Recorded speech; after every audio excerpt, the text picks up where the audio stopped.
여러분들 평범한 삶을 꿈꾸고 계십니까? 평범한 삶은 다른 말로 표현하면 누구나 다 누릴 수 있는 일반적으로 생각하는 우리의 삶의 모습입니다. 다른 말로 표현하면 그냥 상식적으로 생각할 수 있는 가장 일상적인 모습들이라고 우리가 이야기를 하죠. 우리가 이전에는 마스크를 쓰지 않았는데 그것이 평범한 거였는데 사실 그때는 평범한 것을 몰랐는데 지나고 나서야 평범한 것 자체가 참 소중하다는 것을 느낄 때가 있습니다. 우리가 먹고 마시고 또 걷고 우리 스스로 몸을 움직이는 것 자체가 우리에게는 평범한 일상일 수 있겠지만 누군가에게는 기적일 수 있다는 사실을 알고 계십니까? 내가 스스로 호흡하고 내 모든 장기와 내 모든 육체적인 모든 부분들이 내 뜻대로 움직여질 수 있다는 것은 사실은 기적이라고 볼 수가 있습니다. 그리고 내가 어떤 일에 대해서 짜증을 느끼는 것, 그 다음에 어떤 일에 대해서 굉장히 불편한 마음이 느껴지는 것도 내가 나라는 의식이 있는 것이기 때문에 그런 마음을 느낄 수 있다는 거죠. 고통을 느낄 수 있다는 것이 얼마나 감사한 일인지 아십니까? 우리는 이런 일상적이고 가장 평범하고 이런 것들이 우리에게 매번 닥치다 보니까 별거 아니라고 생각하겠지만 사실은 그것 자체가 기적이라고 볼 수가 있습니다. 거기다가 우리는요, 또 선택받은 사람들이에요. 우리가 이렇게 신앙생활을 할 수 있는 것도 이게 평범한 우리의 모습일 수 있어요. 근데 누군가에게는 이 평범함이 평범함으로 다가오지 않은 사람들도 있거든요. 그리고 하나님께서 우리를 택하여 주시고 내가 무엇인가를 할 수 있고 또 좋은 교회에서 신앙생활을 할 수 있다는 것, 이거는 그냥 평범한 정도가 아니라 놀라운 하나님의 섭리라는 것을 알 수가 있습니다. 근데 문제는 이렇게 소중한 것을 지금은 잘 모른다라는 거죠.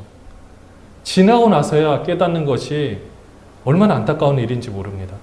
예수님의 제자들도 마찬가지였어요. 예수님께서 제자들과 함께 하셨는데 제자들은 얼마나 사실 행복해야 되겠습니까? 얼마나 좋지 않겠습니까? 살아계신 하나님께서 함께 하시는데. 근데 제자들은요, 그때는 그걸 몰랐어요. 지금 예수님이 누구시냐? 빌립보서 2장 6절에 보시면 그는 근본 하나님의 본체시나 하나님과 동등됨을 취할 것으로 여기지 아니하시고, 그분이 누구세요? 하나님이세요. 하나님이신 그분이 이 땅에 육신의 몸을 입고 오셔서 제자들과 함께 이 땅을 거니셨어요. 근데 그들은 그 하나님을 하나님으로 제대로 알지 못했습니다. 그래서 예수님께서는 그 제자들에게 더 많은 것을 알려주고 싶었지만 아직은 이해할 수 있는 능력이 되지 않기 때문에 그렇게 말씀해 주지 못했어요. 그걸 다른 말로 표현하면 지금 주어진 삶이 평범하다고 생각하기에 더 많은 것을 알려줘봤자 새롭게 받아들이지 못한다라는 것입니다. 그래서 요한복음 16장 12절에 보시면 예수님께서 뭐라고 말씀하셨냐? 내가 아직도 너희에게 이를 것이 많으나 지금은 너희가 감당하지 못하리라. 우리의 현실로 보면 뭘까요? 사실 여러분들 한번 우리의 모습을 생각해 보십시오. 여러분들이 하나님의 말씀을 많이 못 들어서 하나님에 대해서 모르십니까? 여러분들이 설교를 많이 못 들었기 때문에 하나님에 대해서 모르시나요? 우리의 모습을 한번 생각해 보십시오. 우리가 하나님에 대한 지식이 없어서 우리가 하나님 말씀대로 순종하지 못하는 것 같습니까? 이미 우리에게는요, 한번 서점에 가보십시오. 하나님에 대한 책들, 기독교 서적이 얼마나 많이 있는지 모릅니다. 그리고 성경 여러분들이 마음껏 여러분들이 보실 수 있는 환경과 여건이 이미 다 갖추어져 있어요. 기독교 방송을 들으면 수많은 설교 말씀들이 계속해서 흘러나옵니다. 지금은 예수님이 옆에 계신 것처럼 모든 것을 접할 수 있는 모든 상황들이 다 우리에게 열어져 있어요. 근데 우리는 그 하나님에 대해서 어떻게 이해를 하고 계십니까?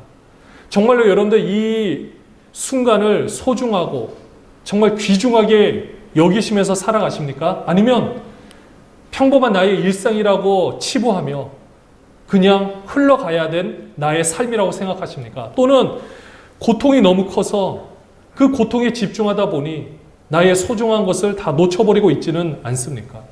중요한 거는 지금은 다시 오지 못하는 시간이라는 거죠. 다시는 경험할 수 없는 시간이라는 것입니다. 이런 우리의 삶 가운데 그러면 소망이 없느냐? 그렇지 않습니다. 오늘 예수님께서도 제자들에게 말씀해 주신 것처럼 이 말씀을 우리들에게도 동일하게 말씀해 주시는 거예요. 요한복음 16장 13절에 보면 그러나 진리의 성령이 오시면 그가 너희를 모든 진리 가운데로 인도하시리니. 여기까지 먼저 볼게요. 우리 같이 한번 읽어보겠습니다. 여기 부분까지 앞절까지 시작. 그러나 진리의 성령이 오시면 그가 너희를 모든 진리 가운데로 인도하시리니. 어떻게 하신다고요? 진리 가운데로 인도하신다라고 했습니다. 누구를요? 우리를. 먼저는 제자들을 진리 가운데로 인도하신다고 했고, 지금 이 말씀을 듣고 있는 우리들에게도 동일하게 진리 가운데로 인도하신다라는 것입니다. 그러면 진리 가운데로 인도하신다는 것이 무엇일까요? 그냥 쉽게 생각하면요, 진리의 삶을 사는 것을 말합니다. 진리의 삶을 산다라는 것 자체가 나중에 진리의 모든 삶이 귀결되는, 우리가 그렇게 고대하는 천국에 관한 그런 이어지는 삶의 모습이 이어지는 거겠죠. 근데 그것을 소유한 사람이 살아가는 일반적인 우리의 삶의 모든 모습들을 진리의 삶이라고 이야기를 합니다. 이 진리의 삶을 누가 보여주셨나요? 우리의 모델이신 예수 그리스도께서 그의 삶을 통하여 이미 우리에게 보여주셨어요. 근데 여러분 생각해 보십시오. 예수님께서 살아가셨던 그 삶을 사실 제자들도 제대로 이해하지 못했어요. 그 다음에 수많은 공부를 했던 그 신학자들이었던 바리새인들, 서기관들, 하나님에 대해서 열심히 공부했던 사람들조차 제대로 이해하지 못하셨던 거 알고 계십니까? 예수님의 제자들도 예수님과 동행하였지만 그분이 얼마나 놀라운 능력을 행하시는지를 겉으로 드러나는 표적으로만 봤지 의미를 제대로 파악하지 못했다라는 거죠. 사실 이 세상에서 삶을 살아가는 사람들 중에 예수님 이상으로 하나님께서 원하시는 삶을 살아가는 사람들은 없지 않겠습니까? 그래서 우리는 그분의 삶을 주목할 필요가 있는 거예요. 우리가 삶을 살아갈 때 하나뿐인 인생을 가장 가치 있게 살아가고 싶지 않으십니까? 평범한 내 인생을 특별한 인생으로 살아가고 싶지 않으십니까? 근데 이 삶을 어떻게 살아갈 수 있느냐? 성령 하나님께서 이 시간에 이미 임하셨고 그 성령 하나님께서 우리의 삶을 그렇게 인도해 나가신다라는 것입니다. 저는 오늘 이 말씀의 주제를 가지고 성령께서 우리를 진리의 삶으로 인도하신다라고 하셨는데, 근데 이 진리의 삶으로 인도해 나가신 과정 중에 우리가 오해하는 부분들이 있어요. 저는 오늘 이 오해하는 부분을 좀 우리가 생각을 바꿔서 정말 성령 하나님께서 나를 어떻게 진리의 삶으로 인도해 나가시는지를 우리가 함께 봤으면 좋겠습니다. 먼저 성령 하나님께서는요, 보면은 오늘 이 16장 13절 후반절을 같이 한번 읽어볼게요. 어떻게 하시냐? 그가부터 같이 읽어볼게요. 시작. 그가 스스로 말하지 않고 오직 들은 것을 말하며 장래일을 너희에게 알리시리라. 뭐라고 말했습니까? 성령은 스스로 말하지 않는다라고 했어요. 그러니까 쉽게 표현하면 성령님께서 오셔서 다시 다른 말씀을 하시는 게 아니라는 것입니다. 그러면 성령 하나님께서는 어떻게 말씀을 하시느냐? 오직 들은 것을 말하며, 이 들은 것이 뭘까요? 누구를 통해서 말씀하신 걸까요? 예수 그리스도를 통하여 말씀하신 것을 깨닫게 해 주신다라는 것입니다. 이걸 정말 쉽게 표현하면요, 지금 우리가 신앙생활을 하고 있잖아요. 내가 지금 오늘 하루의 삶을 살아가는데 내가 생각했을 때는 몸이 건조하다고 느껴질 때가 있습니다. 매번 똑같은 삶의 모습이라고. 이것이 하나님과 어떤 상관이 있냐라고 스스로 자책할 때가 있어요. 그런데 그때가, 그거는 우리의 생각인데 성령 하나님께서 내 삶 가운데 그것을 비추어서 보니까, 그 시각으로 보니까 이게 의미 없는 시간이 아니다라는 거죠. 그 시간을 통해서 나를 지금 만지고 나를 새롭게 해나가고 있다라는 것입니다. 예수님께서 제자들에게 말씀하셨던 것을 그때는 깨닫지 못했어요. 그래서 실패자 같고, 그리고 예수님의 제자들은 예수님께서 십자가에 못 박히시자 다 뿔뿔이 흩어졌어요. 원래 고기 잡는 것으로 돌아갔어요. 근데 고기 잡는 것도 제대로 됩니까? 자기네들이 돌아가면요, 다시 잘할 수 있다고 생각했어요. 근데 그들이 경험한 거는 고기 한 마리도 못 잡는 자신들의 현실인 거예요. 나는 언제든지 내 원래 모습대로 돌아가면 나는 그렇게 살아갈 수 있겠다라고 생각했지만 그건 본인들의 착각이었죠. 그렇지 않은 그 삶의 모습을 봤을 때 얼마나 자괴감이 들었겠습니까? 얼마나 마음적으로 힘들었겠습니까? 그런데 그때 예수님께서 찾아오셔서 말씀해 주시는 것처럼, 그리고 성령 하나님께서 그들에게 깨닫게 해주셨을 때 그들이 어떻게 됐습니까? 오늘 사도행전 1장 8절 말씀에 보면 오직 성령이 너에게 임하시면 너희가 권능을 받고 예루살렘과 온 유대와 사마리아와 땅끝까지 이르러 내 증인이 되리라 하시니라. 증인이 뭡니까? 보고 들은 것을 말하는 사람들이에요. 성령께서 그런 자괴감에 빠져있는 제자들에게 임하시자 그들은요, 눈빛이 변하고 담당하는 사역들이 상상을 초월할 정도로 많이 바뀌어지게 됐습니다. 그러면 그들이 갑자기 초인적인 능력을 받아서 새로운 메시지를 듣고 깨달아서 알아가는 걸까요? 아닙니다. 이미 예수님께서 말씀하여 주시는 것을 새롭게 깨달은 거예요. 그러니까 성령 하나님의 역사는요, 우리들이 생각했을 때 갑자기 우리가 뭘 하고 있는데 성경과는 전혀 다르게 말씀을 해주시느냐? 전혀 그렇지 않습니다. 이미 우리에게 깨닫게 해주신 이 말씀을 다시 한번 깨닫게 해주시는 거예요. 내가 예전에 들었던 설교 말씀을 그때는 이해하지 못했는데 지금 내 삶 가운데 적용을 해보니까 그것이 얼마나 귀한 말씀이었는지를 깨닫게 되는 거고, 내가 예전에 성경 말씀을 읽으면서 깨달았던 것을 사실 그때는 제대로 깨닫지 못했는데 지금 다시 보니까 새롭게 이해가 돼서 더 풍성한 삶을 살게 되는 모습들이 있는 거죠. 성령 하나님의 역사는 바로 이런 것입니다. 스스로 말하지 않고 있던 것을 다시금 깨닫게 해 주시는 거예요. 그러면 두 번째로 성령님의 역사는 어떻게 우리 삶 가운데 일어날 수 있느냐? 우리 같이 한번 1장 9절, 1장 9절에 요한복음 12장 16절 같이 한번 읽어보도록 하겠습니다. 12장 16절 같이 읽을게요. 시작. 제자들은 처음에 이 일을 깨닫지 못하였다가 예수께서 영광을 얻으신 후에야 이것이 예수께 대하여 기록된 것임과 사람들이 예수께 이같이 한 것임이 생각났더라. 네, 이렇게 되는 거예요. 그때는 깨닫지 못했는데. 요한복음 12장 23절에 보면은 오늘 성령의 역사로 어떤 역사가 일어나느냐? 예수님의 영광을 나타내는 역사가 일어나게 됩니다. 우리 23절부터 우리 7절까지 우리 같이 한번 읽어볼게요. 28절까지 제가 이제 여러 문장 읽어보겠습니다. 예수께서 대답하여 이르시되 인자가 영광을 얻을 때가 왔도다. 내가 진실로 진실로 너에게 이르노니 하늘의 밀이 땅에 떨어져 죽지 아니하면 하늘 그대로 있고 죽으면 많은 열매를 맺느니라. 자기의 생명을 사랑하는 자는 잃어버릴 것이요 이 세상에서 자기의 생명을 미워하는 자는 영생하도록 보존하리라. 사람이 나를 섬기려면 나를 따르라. 나 있는 곳에 나를 섬기는 자도 거기 있으리니 사람이 나를 섬기며 내 아버지께서 그를 귀히 여기시리라. 지금 내 마음이 괴로우니 무슨 말을 하리요? 아버지여 나를 구원하여 이때를 면하게 하여 주옵소서. 그러나 내가 이를 위하여 이때에 왔나이다. 아버지여 아버지 이름을 영광스럽게 하옵소서 하시니 이에 하늘에서 소리가 나서 이르되 내가 이미 영광스럽게 하였고 또다시 영광스럽게 하리라 하시니. 말씀 여기 나와 있진 않지만 오늘 본문 우리가 읽었던 구절에 보시면요, 14절에 보시면 이렇게 나와 있어요. 그가 내 영광을 나타내리니 내 것을 가지고 너희에게 알리시겠습니다. 오늘 본문 구절에 보면 나와 있죠. 내 영광을 나타낸다 그랬어요. 내 영광이 누굴까요? 예수님의 영광인 것입니다. 그럼 예수님의 영광이 뭐냐? 오늘 본문 지금 읽으셨던 이 요한복음 12장 23절에도 보니까 영광을 얻을 때가 왔대요. 이게 뭘까요? 예수님께서 우리를 위하여 대속의 죽음을 죽으시는 것. 바로 하늘의 밀이 땅에 떨어져서 죽어야만 열매를 맺는 것처럼, 썩는 게 아니에요. 죽어야만 열매를 맺는 것처럼 우리의 모든 생명을 위하여 한 생명을 희생시키는, 하나님 자신이 희생을 하는 이 복음의 메시지를 성령 하나님을 통하여서 깨닫게 해주신다는 것입니다. 예수님의 영광이 바로 이런 거예요.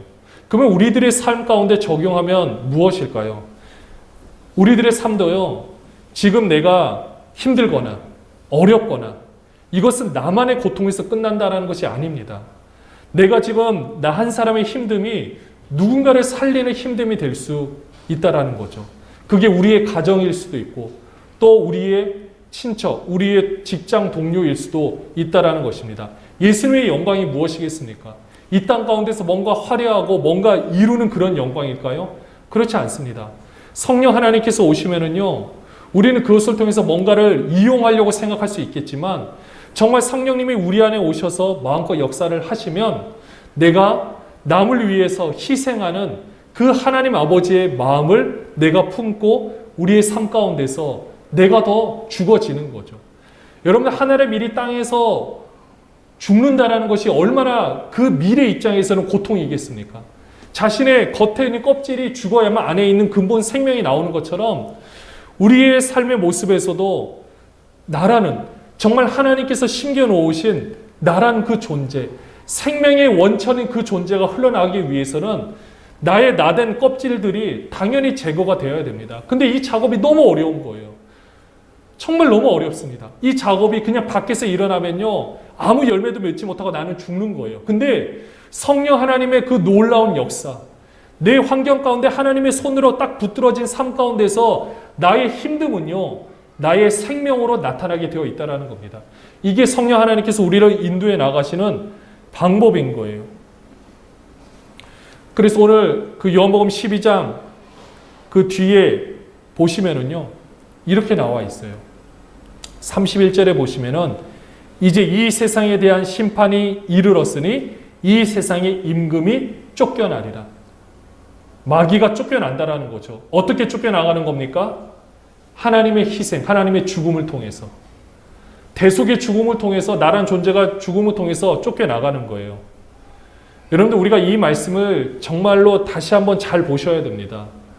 우리가 신앙생활을 하면서 솔직하게 말씀드리면 저 자신도 마찬가지겠지만은 우리가 하나님 일을 하는 것처럼 보여지지만 결국은 이 사단의 속임에 빠져서 내가 하나님 일을 하는 것처럼 보이지만은 그렇지 않은 우리의 모습들이 정말로 많은 것을 보게 됩니다. 내가 이걸 이게 쉽게 예를 들어서 알 수 있는 거는요, 내가 어떤 일을 하게 됐을 때 내가 그것을 인정받지 못하면은 섭섭한 우리의 마음들, 또 내가 이것을 하게 됐을 때 거기에 대해서 그만한 대가를 받지 못했을 때 내 마음에 일어나는 여러 가지 안타까운 마음들, 그 다음에 남들이 보기에 나의 모습이 어떠한지를 바라보는 나의 시선, 이런 모든 것들이 사실은 거기에서 우리가 온전히 자유하기는 힘들겠지만 정말로 중요한 거는 그것까지도 다 내려놓고 정말 내 안에 나를 둘러싸고 있는 이 거짓된 속임수에서 내가 자유할 수 있는가, 정말 나란 안에 있는 그 생명을 내가 온전히 내가 볼 수 있는가, 이것이 중요하다라는 겁니다. 근데 이것을 제대로 못 보게끔 사단은 옆에서 자꾸 속삭이는 거죠. 우리가 깨어지면 자괴감에 빠져서 헤어나지 못하게 하고 자책감에 빠져서 헤어나지 못하게 하고, 근데 성령 하나님께서는 결코 우리를 그렇게 내버려 두시지 않으십니다. 성령 하나님께서 우리를 책망하신다 할지라도 그 책망을 통해서 내가 무너지는 것이 아니라 내가 새로워지는 거예요. 사단은 우리를 책망하면 우리가 넘어지고 다 유혹에 빠지고 더 이상 일어설 힘이 없는데, 성령 하나님께서 우리를 지그시 말씀해 주실 때는 나의 모습을 정확히 보게 되고 그것을 다시 새롭게 하나님을 향해 우리의 시선을 돌릴 수가 있다라는 것입니다. 이게 성령 하나님께서 인도하실 때 나타나는 두 번째 아주 중요한 거예요. 자, 첫 번째가 뭐라고요? 첫 번째가 뭐라고 했습니까? 스스로 말씀하지 않으세요. 예수님의 것을 말씀하시는 거예요. 두 번째가 뭐라고요? 예수님의 영광을 드러내는 것. 이 대속의 죽음을 통해서 우리에게 새로운 생명을 주셨던 것처럼 우리도 누군가를 위해서 희생하고 헌신하고, 이 모든 것들이 성령 하나님의 역사로 우리를 인도해 나가고 있다는 것. 그 다음에 세 번째입니다. 뭐냐면요, 오늘 본문에도 보면 나와있죠. 이 오늘 본문은 제가 읽어드릴게요. 오늘 본문에 보시면은 15절을 보시면 이렇게 나와 있어요. 무릇 아버지께 있는 것은 다 내 것이라. 그러므로 내가 말하기를 그가 내 것을 가지고 너에게 알리시리라 하였노라. 내 것을 가지고 라고 말씀하셨죠. 여기서 내가 누굽니까? 예수님이에요. 예수님께서 자신의 것을 가지고 말씀하셨다라고 했습니다. 자신의 것이 무엇이겠어요?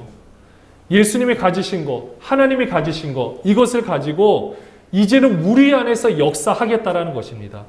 오늘 요한복음 14장 10절 말씀에 보면은 우리가 같이 한번 읽어볼게요. 요한복음 14장 10절, 11절 같이 읽겠습니다. 내가 아버지 안에 거하고 아버지는 내 안에 계신 것을 내가 믿지 아니하느냐? 내가 너희에게 이르는 말은 스스로 하는 것이 아니라 아버지께서 내 안에 계셔서 그의 일을 하시는 것이라. 여기까지 보겠습니다. 아버지께서 내 안에 계셔서 그의 일을 하시는 거래요. 그럼 이제는 우리는 어떻게 하느냐? 우리 11절을 넘어가고요. 요한복음 14장 12절 말씀에 보면 우리 12절 같이 읽겠습니다. 내가 진실로 진실로 너희에게 이르노니 나를 믿는 자는 내가 하는 그 일을 그도 할 것이요 또한 그보다 큰 일도 하리니 이는 내가 아버지께로 감이라. 더 큰 일도 하겠대요. 내가 하는 일을 그도 할 거래요. 아까 10절 말씀에서 보면은 아버지께서, 그러니까 예수님도 스스로 하는 것이 아니라 아버지께서 내 안에 계셔서 뭘까요? 성령 하나님은요, 하나님 아버지로부터 발출 나오시고 아들로부터도 나오셔서, 그래서 아버지의 영, 하나님의 영 또는 예수의 영 다 같이 성령 하나님으로 쓰이는데요. 하나님 아버지께서 예수님 안에 계셔서 그것처럼 이제는 예수님께서 예수의 영으로 우리 안에 계셔서 지금 이제는 하나님의 하실 일을 우리를 통해서 하시겠다라는 것입니다. 지금 이제는요, 눈에 보이는 예수님은 없어요. 우리 곁에 계시지 않습니다. 그런데 눈에 보이지 않을 예수님이 우리 안에 계세요. 누구십니까? 성령 하나님이신 거예요. 그 하나님이신 그분께서 지금 이제는 우리와 거처를 함께 하셔서 우리 안에 동행하셔서 이제는 하나님의 놀라운 역사를 나를 통해서 이뤄가고 있다라는 것입니다. 이게 얼마나 중요한 건지 몰라요. 이제는 내가 작은 예수가 되어 하나님 일을 하는 것이 진리의 삶을 사는 모습이 되는 것입니다. 오늘 본문 마지막 절 제가 한번 읽어 드릴게요. 조금 있으면 너희가 나를 보지 못하겠고 또 조금 있으면 나를 보리라 하시니 라고 말씀하셨는데 이게 바로 그 말씀이에요. 제자들에게 조금 있으면 나를 보지 못하겠다. 그러나 다시 나를 보게 될 것이다. 이게 무엇일까요? 예수님의 십자가 대속 사건과 부활, 승천 이후 성령 하나님께서 오셔서 이제는 예수의 영으로 오셔서 그들과 함께 동행하신다라는 거예요. 눈에 이제는 잠깐은 보이지 않아요. 그러나 결국은 그들과 함께 거하고 있다라는 것입니다. 이것이 바로 성령 하나님께서 우리의 삶을 인도해 나가시는 이 방법, 그리고 우리가 오해하지 말아야 될 이 방법인 거예요. 성령 하나님께서는 지금도 동일하게 우리를 진리의 삶으로 인도해 나가십니다. 근데 스스로 그냥 말씀하지 않으세요. 항상 기존에 있었던 말씀을 해주시고요. 그 다음에 예수님의 영광을 나타내요. 우리에게 우리의 스스로 우리의 영광을 차지하라는 것이 아니에요. 내가 성령 하나님께서 나를 삶을 인도하시고 내가 성령 충만하면요, 남들 앞에서 항상 섬기고 남들보다 더 내가 낮은 존재라는 것을 인식하고 그들을 섬기는 삶의 모습이 그대로 흘러나오게 되어 있습니다. 근데 그렇지 않고 내가 무엇인가를 더 인정받고 내가 무엇인가 더 높은 위치에 있다라면 지금 내가 성령 하나님께서 나를 인도해 나가시는가, 이걸 살펴볼 필요가 있는 거예요.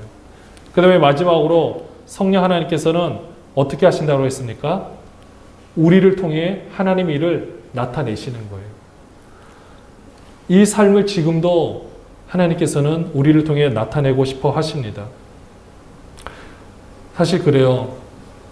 우리에게는 너무나도 소중하신 그 하나님께서 지금 여러분들과 함께 거하고 계십니다. 사실 그거 이상으로 더 큰 것이 있겠습니까? 그 근본적인 것을 생각하시면 부가적으로 나타나는 내 삶의 환경적인 모습들이 근본적인 모습이 해결이 되면 자연스럽게 해결이 되게 되어 있습니다. 우리 몸 안에 질병이 있다고 생각했을 때 나타나는 증상들이 있어요. 근데 나타나는 증상들을 해결하고자 겉에 있는 부분만 치료를 한다고 한들 안에 근본적인 원인을 치료하지 않으면 해결되지가 않습니다. 겉으로는 좋아 보일지 모르겠지만요, 당장에는 그것이 해결되는 것처럼 보이겠지만 근본 원인이 제거되어야만 모든 것들은 돌아오게 되어 있어요. 근데 반대로 근본 원인이 제거만 한다고 해서 나머지들이 한 번에 바뀌느냐? 또 그렇지는 않아요. 시간이 걸리는 겁니다. 근데도 중요한 건 근본 원인을 제거를 해야 돼요. 내 삶의 모습 가운데서 지금 나란 존재가 여기 지금 서 있는데 나란 존재에 대해서 우리가 생각하는 우리의 삶의 모습이 가장 정확하지 않겠습니까? 옆에서 아무리 좋다고 한들 내가 좋지 않으면 좋지 않은 거잖아요. 근데 그런 상황에서 남들은 다 이야기해 주지 못하는데 우리 성령 하나님께서는 여러분들과 동행하면서 여러분의 삶을 너무나도 잘 알고 계시다라는 거예요. 그럼 어떻게 해야 되겠습니까? 그 성령 하나님께서 내 삶을 마음껏 인도해 나갈 수 있도록 우리를 그대로 내어두는 것이 너무나도 중요합니다.